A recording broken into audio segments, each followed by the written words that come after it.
Hello students, now I will explain you the science of class 8 lesson 11 page number 139 heading is non-contact forces। ऐसे forces के बारे में पढ़ेंगे जो हम थोड़ी दूर से ही वर्क करते हैं, ये एक दूसरे के कांटेक्ट में नहीं आते हैं, तब भी अपना फोर्स लगाते हैं। Some forces do not involve physical contact between the bodies on which they act. हमारे नेचर में कुछ ऐसे भी फोर्स हैं, कुछ ऐसे भी बल हैं जिनको काम करने के लिए, वर्क करने के लिए, एग्जिस्ट में आने के लिए उन्हें एक दूसरे के कांटेक्ट में आने की ज़रूरत नहीं पड़ती है। They act through the space between them. और यह बल दो वस्तुओं के बीच में जब थोड़ा सा गैप होता है तब वर्क करता है, यह तभी से वर्क करने लगता है, टच करने की ज़रूरत नहीं पड़ती है। Such forces are called non contact forces. ऐसे फोर्सेज को हम नॉन कॉन्टैक्ट फोर्स कहते हैं। They are of the following types, और ये फॉलोइंग टाइप्स के होते हैं। फर्स्ट है gravitational force. Isaac Newton discovered that gravity is a force that act at a distance and attract bodies of matter towards each other।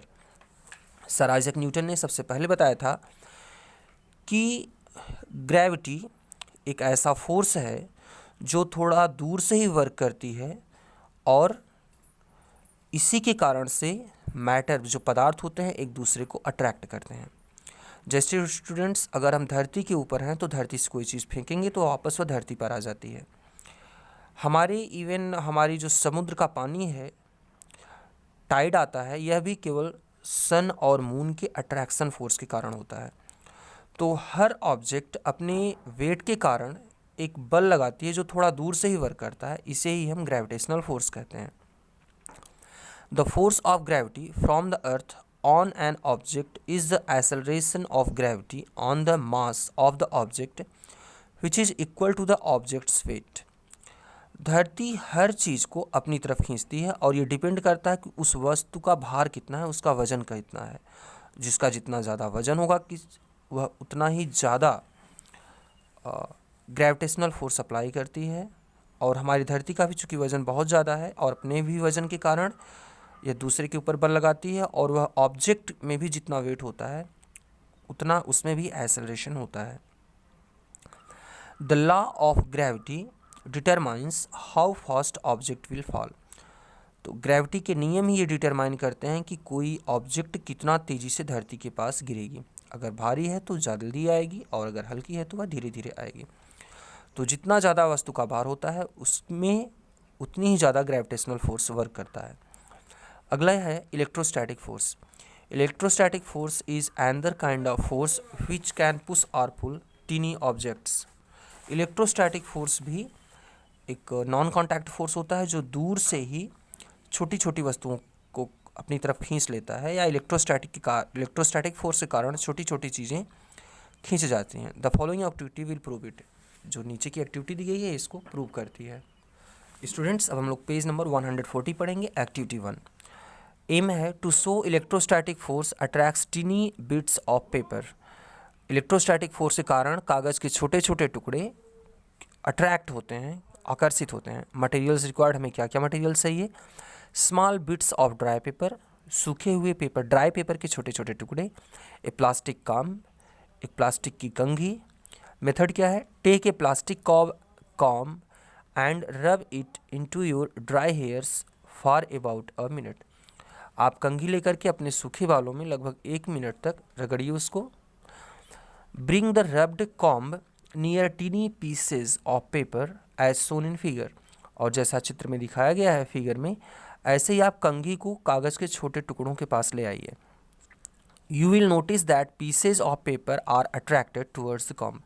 आप ये देखेंगे कि कागज़ के छोटे छोटे टुकड़े कंघी की तरफ अट्रैक्ट हो जाते हैं। The force between the comb and the small pieces of paper is called electrostatic force। तो जो बल कंघी और कागज़ के छोटे टुकड़ों के बीच लगा, इसी को ही हम इलेक्ट्रोस्टैटिक फोर्स कहते हैं। This force results due to repulsion of similar charge और अट्रैक्शन ऑफ अपोजिट चार्ज। तो इलेक्ट्रोस्टैटिक फोर्स कब आता है अपने एग्जिस्टेंस में, कब ये हम फील करते हैं? जब दो अपोजिट चार्ज ऑब्जेक्ट एक दूसरे को अट्रैक्ट करते हैं या सिमिलर चार्ज वस्तुएं एक दूसरे को रिपेल करती हैं, दूर करती हैं, तो इसे ही हम इलेक्ट्रोस्टैटिक फोर्स कहते हैं। ये दोनों ही चार्ज्ड होती हैं।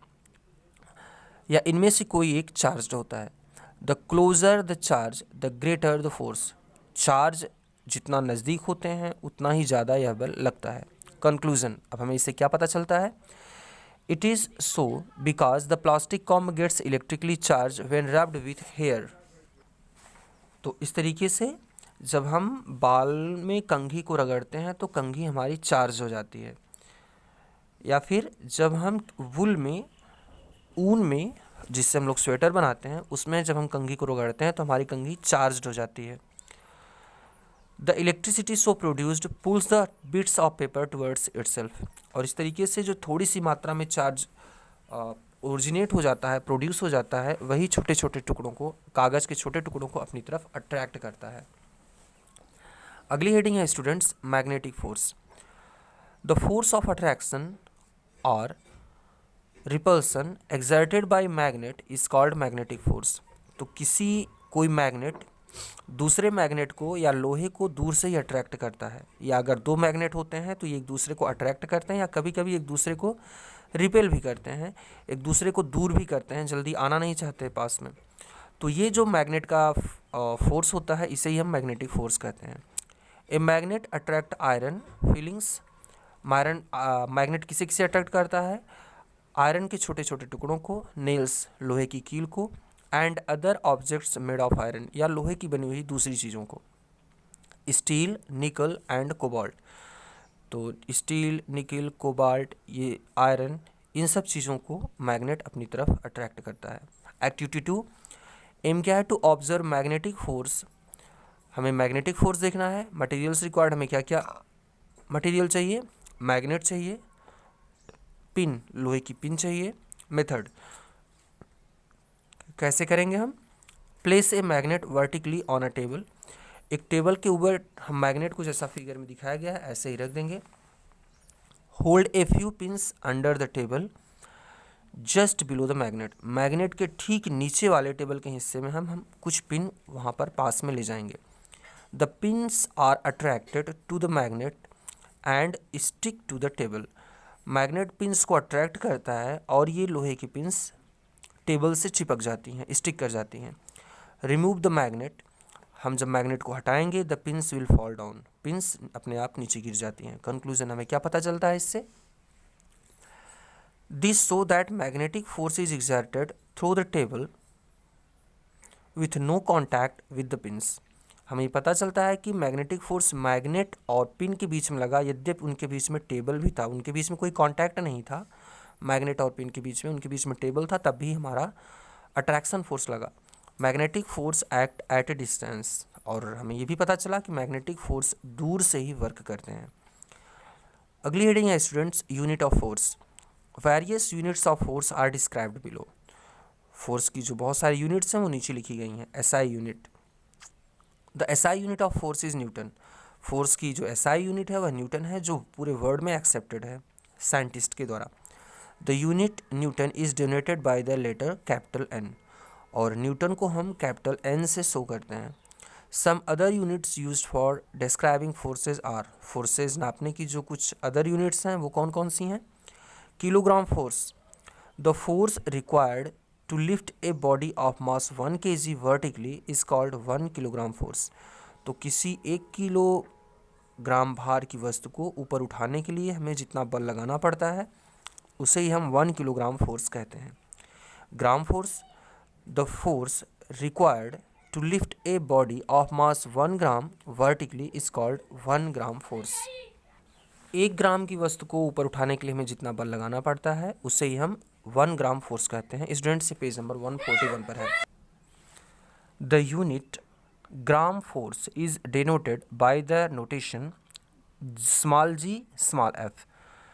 तो ग्राम फोर्स को हम स्मॉल जी स्मॉल एफ साथ में लिखते हैं, यही उसका सिंबल होता है। From the kilogram gram relationship we can write. जो ग्राम किलोग्राम रिलेशन में होता है, जो रिलेशन ग्राम और किलोग्राम में होता है, वही रिलेशन किलोग्राम फोर्स और ग्राम फोर्स में होता है। तो 1 kilogram force equal to 1000 gram force. It has been determined experimentally that, experiment से प्रूव किया गया है कि 1 kilogram force equal to 9.8 newton. 1 kilogram force का मतलब 9.8 न्यूटन होता है। For the sake of convenience in calculation solving numericals generally, लेकिन हम सुविधा के लिए और न्यूमेरिकल्स को आसानी से सॉल्व करने के लिए हम 1 किलोग्राम फोर्स को लगभग 10 न्यूटन मान लेते हैं।